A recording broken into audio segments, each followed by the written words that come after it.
Okay, big job. In this video, I'm going to be replacing the inner and outer tie rod on this vehicle. This process is very similar for any vehicle. So just because you don't have a Chrysler Town & Country doesn't mean this video won't apply to you. So let's get started.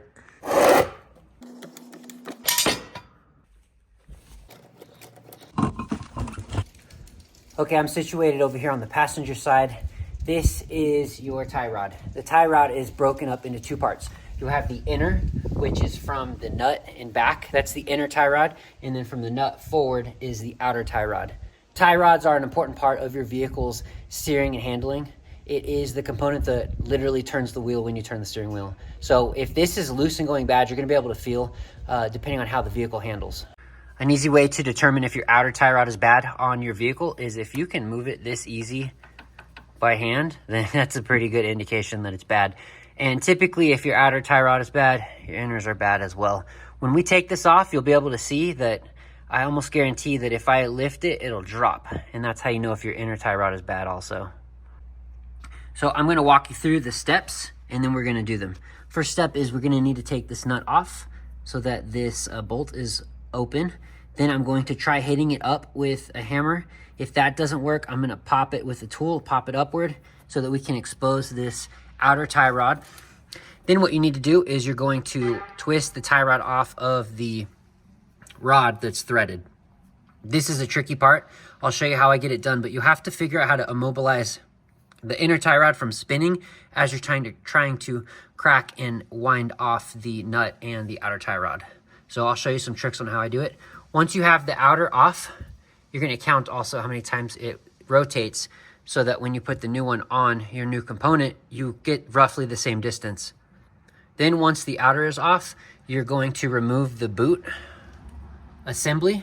Once that's off, you will be able to twist off the inner tie rod, and then we'll put everything back in reverse. So that is the process theoretically. And then just a reminder, you are gonna need a professional alignment after this job. You can get it really close. Like if you count how many times your outer rotates and if you measure and you make sure that the same distance from the spindle to the inner part of the tie rod is the same distance, you can get it within 1 or 2%, which, you know, depending on, you know, the condition of your vehicle and how long you think it'll last or how much you care about replacing tires, you don't have to get an alignment, but you really should because no one's gonna get it perfect and a shop can get it down to 0% misaligned, which is really what you want. I'm gonna leave that judgment up to you though. It's up to you if you wanna do an alignment. I'm gonna teach you a way that will get you very close. This vehicle specifically, it has so many dang miles on it and we just get tires from the junkyard for like 40 bucks. So I'm not gonna do it. I'm gonna get close enough and it'll be good enough for this kind of vehicle. This nut on the end here is 18 millimeter. You need a deep socket. I currently don't have a deep socket. So when I try to put it on, it doesn't quite fit and I don't wanna go get one. So I'm gonna use this open-ended wrench. I'm gonna loosen it down a couple of spirals and then my socket will reach and I'll get it off. So first step, get this nut off.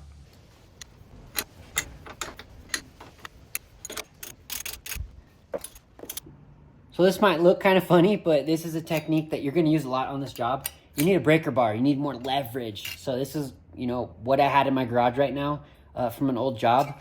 And this is what I use to get me that extra leverage. So you might see me bust out the old cut up shutoff valve.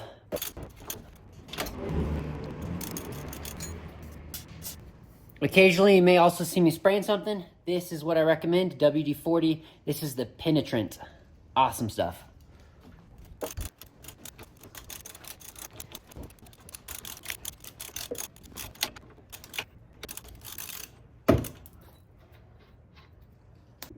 Next step, I gotta try to hit this upward. Gotta be careful though. I did this once. Don't hit it too hard on the bottom to where you start to deform the bottom because then it won't go through the spindle.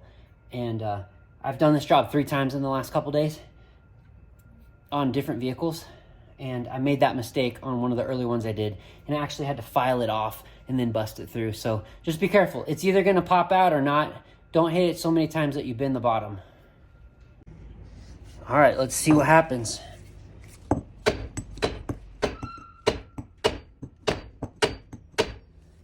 Okay, that's not budging. Step 2. Okay, secondary options we have. You can use a pickle fork. Pickle fork is a wedged fork that can fit in between the boot and the spindle. You can hit it in with your sledge and then try to pry it up. It will destroy the boot every time, but that's okay if you're just getting rid of it. I have not had success with these old vehicles lately, so I'm not going to use that. What I am going to use is this tool right here. This is a tie rod removal tool, and it's fantastic. You mount it over the spindle, and then you put this spinning bolt underneath the part that we're trying to extract. And as you tighten up the bolt, it raises in place, puts pressure on this, pops it up. You can rent these from AutoZone, O'Reilly's, Advanced Auto Parts, and they'll loan them out to you for free. So let's get this going. All right, you can see that the tool is mounted now. Again, I'm gonna spin this bolt. It's gonna put a downward pressure on the spindle and upward pressure on this bolt end of the outer tie rod. You have to go nice and slow so you don't, oh, there we go. That easy. See how fast that popped off? I wasn't even ready. I wasn't expecting it because that came off really quick. So you just have to position it just right, and then as you pop it up, as you twist it, the rod in the middle comes up. It applies that upward pressure on the bottom of that rod right here, and it pops right out. So there we go. Okay, and as expected, the inner tie rod is bad too. See how easy this moves? It should not move this freely. It has no structural integrity to it or strength. So we'll be taking that out. This is one of the hardest parts of the job, is immobilizing this, because I need to twist the outer off.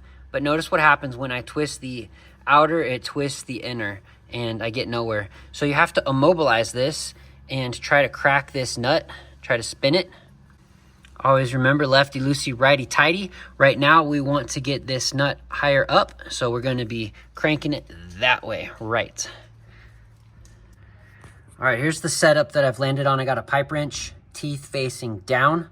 Again, I'm on the passenger side though, so it might be mirror image, teeth facing up if you're on the driver's side. So just figure out which way you need to turn and which way tightens the pipe wrench or not. And I'm gonna be twisting this counterclockwise to loosen it. So notice whenever I twist counterclockwise, the handle of the pipe wrench goes up. So you wanna position it so that it's underneath some of this metal right here, so that you're using it as a resource to help you. So I'm gonna go ahead and start twisting off this outer, and when I break it, I'm gonna start counting how many twists as well. Also, I'm wearing gloves because I've messed up too many times and almost broke my knuckles hitting stuff real hard. This stuff's under a lot of pressure, so protect yourself.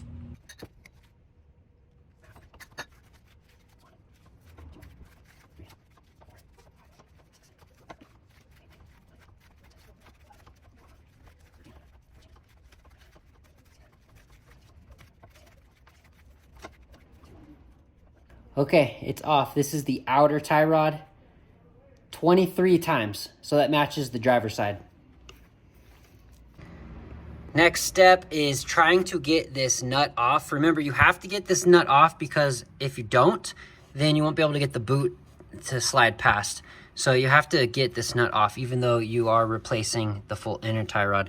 So depending on how yucky your vehicle is, look at all this rust and stuff. This stuff is going to be corroded and very challenging to get off. So I need to figure out a strategy to get this loosened. I'll show you what I figure out. Definitely going to start with some of this penetrating spray.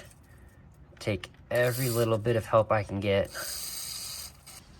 All right, looks like my path to victory is keep the pipe wrench where it's at. I have an adjustable wrench.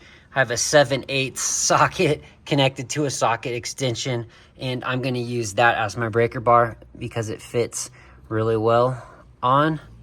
So I'm just going to do this and then do a whole lot of that. I got to go 23 wraps down. So this is going to take some time. I'm sure there might be a faster way to do this, but that's what I'm coming up with. definitely use your resources and do something smarter if you have more available to you. Looks like this is coming off pretty easy, actually. Yeah, this is nice. The other ones I've done on the other vehicles, they were so hard to get off. This was my least favorite part of the job. Seriously, this part took like 15 minutes, and you can see as I'm talking to you how effortless this is coming off. So I hope yours is as easy as this one, because I feel for you if it's not.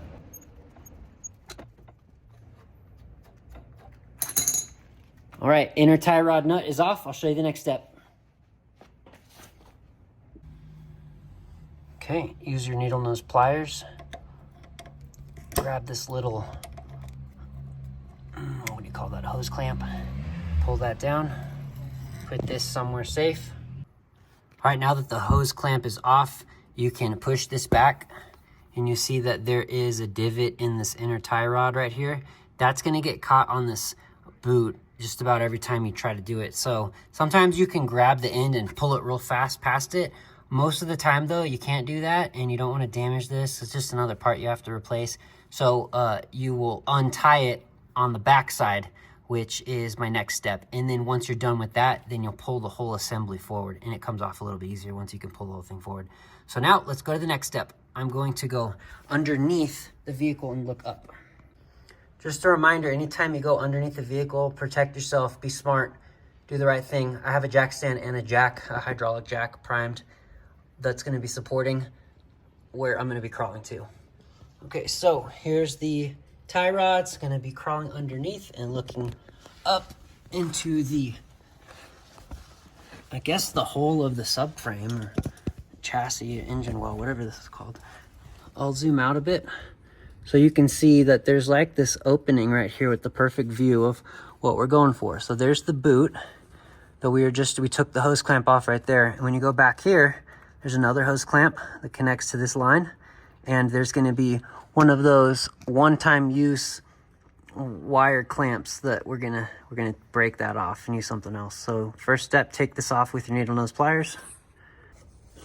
Okay, so I reached in and I removed that hose clamp. I'm just gonna go ahead and push this back so I don't lose it. Sometimes these fall off and they get lost, so let's just put that bad boy back there. And then I need to break off this one-time use clamp right here. So let me figure out a strategy and then I'll show you. Okay, so I'm back out from underneath and I'm looking down the rod now. Let me try to focus. It's sticking out.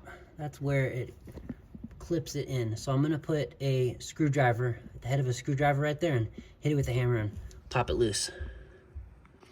Okay, so I put a long flathead screwdriver, hit it with a hammer. I think I broke it loose, I'm not sure. So I'm gonna reach in here and I'm gonna give it a yank. Yep, I got it. And you can see it starting to squish down like an accordion. Okay, I'm realizing that I'm gonna need to use two hands to get this off. So my strategy is I'm gonna reach two hands, one on either side, and I'm gonna pull with force towards me as hard and as quick as I can. And I think that'll get it over that inner tie rod bump that's right here.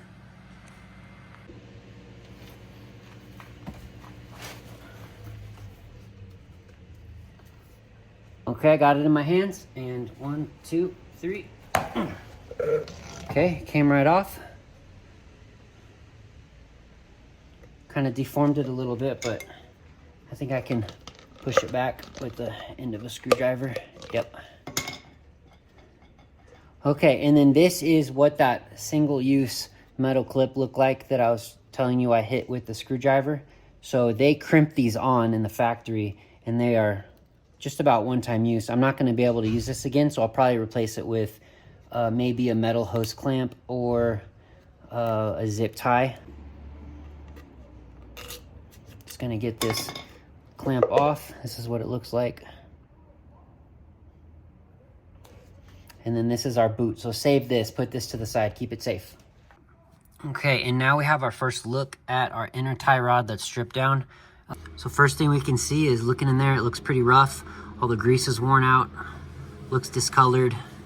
And here's that test I was telling you about. If you can lift it, it should sustain its own weight. And it's just sad and loose. So this is a good thing I stripped it down so I can get rid of it. So I will be taking this out next. This is another tool that you can rent and loan out at one of those hardware stores. This is called an inner tie rod remover kit. Comes with a bar. It comes with the different sizes. I know that mine, because I've done this job so many times, is the 1 5/16. It also comes with the 1 3/16 and a 1 7/16. And effectively, you wrap this around the inner tie rod. You weave your rod, your bar through the inner tie rod so that the rod itself is going through the middle, and you crank it with the end of your wrench. This is a really good tool, but you definitely don't need to buy it. You can just rent it. It's one of those free loaners. Oh, and one more thing. I'll show you a trick. This took me a while to figure out how to mount for the first time. And I kept trying to mount it like this, which looks right. But notice it doesn't grab anything. It just spins around. So what I've learned is there's some depth to this rod that you're attaching to, and you want to get the flat spot in the opening on the end right here.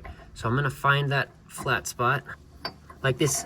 When I say flat spot, this is not perfectly rounded. There are some flat edges to it. There we go. You see how there's a flat edge right here?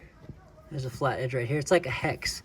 So you need to get the end of your tool on one of those edges like this. The only thing that's confusing is when it's mounted correctly, you could push it forward like that and then it won't do its job. You have to pull it towards you to get it in the position. So you're always gonna have a hand here holding onto this. So let me get the bar connected to it next. Okay, so I got my tool in right there. I'm gonna go ahead and weave on the bar. Remember, this hand is grabbing the bit on the end and pulling towards me.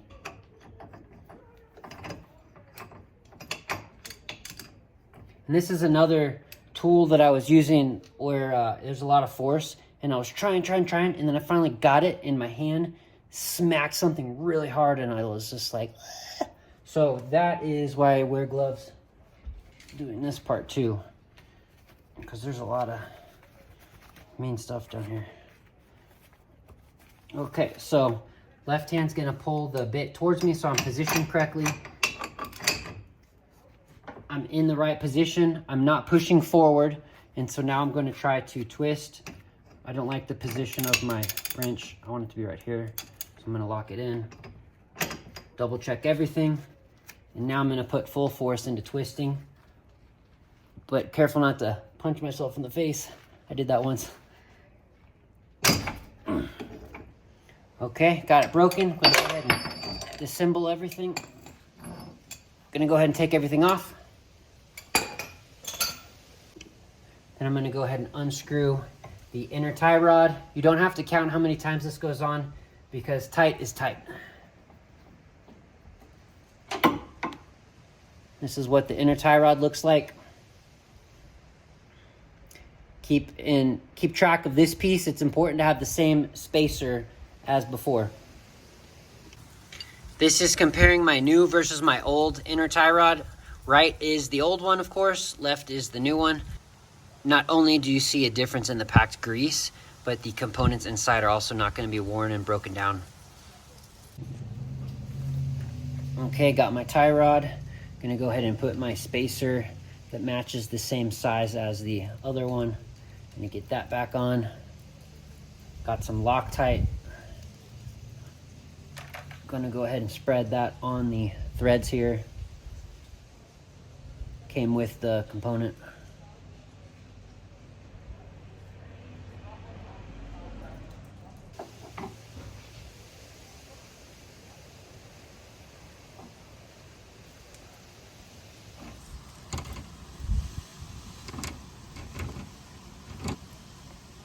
So I'm gonna hand tighten it as much as I can and then get that tool back on.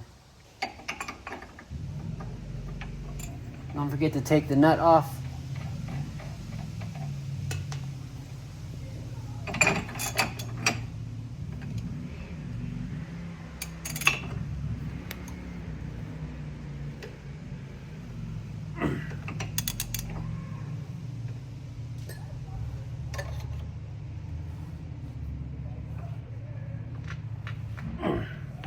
All right. Give that the good old twisty twist. All right, next step, don't forget to put your boot back on. Don't get excited and put your inner tie rod on and pop it down, because that's like a one-way show. You can't take it off without damaging it usually. So boot goes next. Okay, it's about to snow, believe it or not, and I got to get this job done, so I'm going to use a zip tie. I don't recommend using zip ties unless you're going to come back and replace it at a later point with something different like a metal hose clamp. So that's what I'm going to do. I'm going to pop this on for now, and then I will come back. This probably will buy me like a whole year before it disintegrates and breaks off from the heat. So I'm going to pop this on, zip it on, put my hose clamps on, and then move on to the next step. Okay, remember that ring that we saved earlier? Go ahead and get that prepped. You're going to put it on over the boot on the end.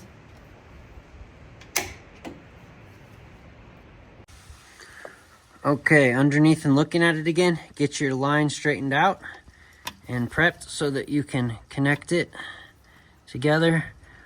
I need 2 hands for this, so I'm going to do that right now. I'm going to connect these two and push this forward. Okay, got that done.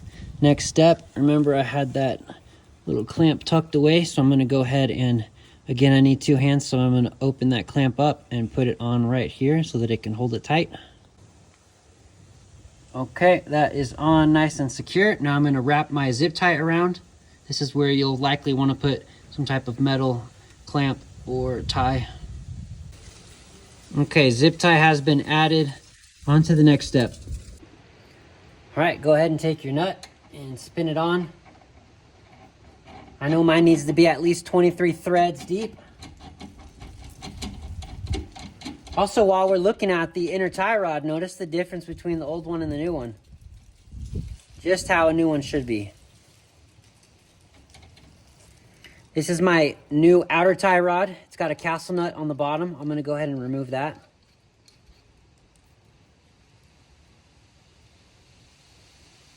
And it has a hole through the bottom here. We're going to be putting a pin through that once we're done. Okay, so remember our number was 23, so I'm going to be counting how many times I twist to put this on. 1, 2, 3, 4, 5, 6, 7, 8, 9, 10, 11, 12, 13, 14, 15, 16, 21, 22, 23.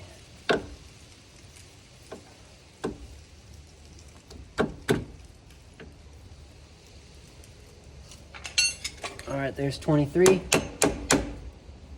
Tap that sucker in. Tighten up that nut.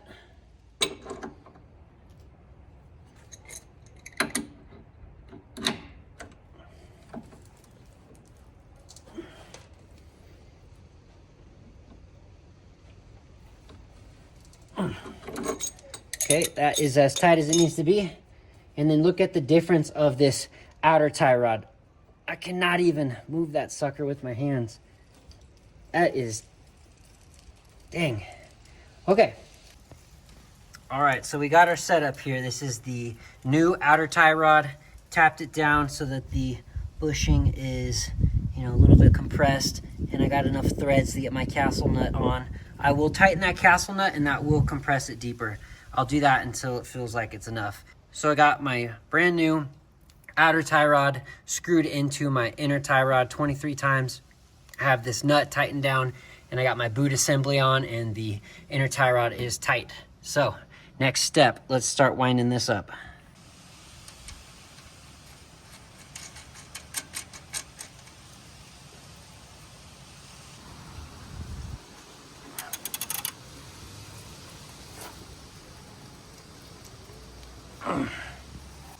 I'm sure there's a torque spec for this. I don't know what it is. So I'm just gonna go until it feels right. Put your breaker bar on, and that's my stopping point. You wanna make sure that the castle nut stops whenever there's a hole through the bolt.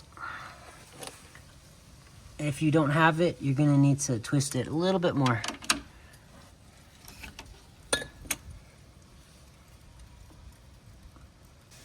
Okay, and mine is lining up good enough. And you go ahead and put that cotter pin through now.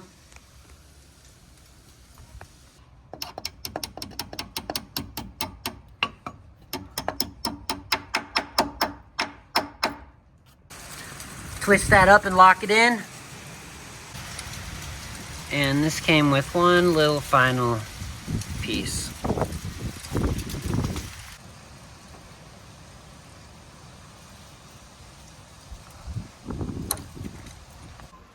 All right, and that's how you change your inner and outer tie rods. I hope that video was helpful for you. That took me about 1 hour and 20 minutes, but I was recording the whole time. It'll probably be faster for you. I hope that video was helpful for you. I hope that it gave you a true understanding of what the job was like and the tools that you need. Thanks for watching.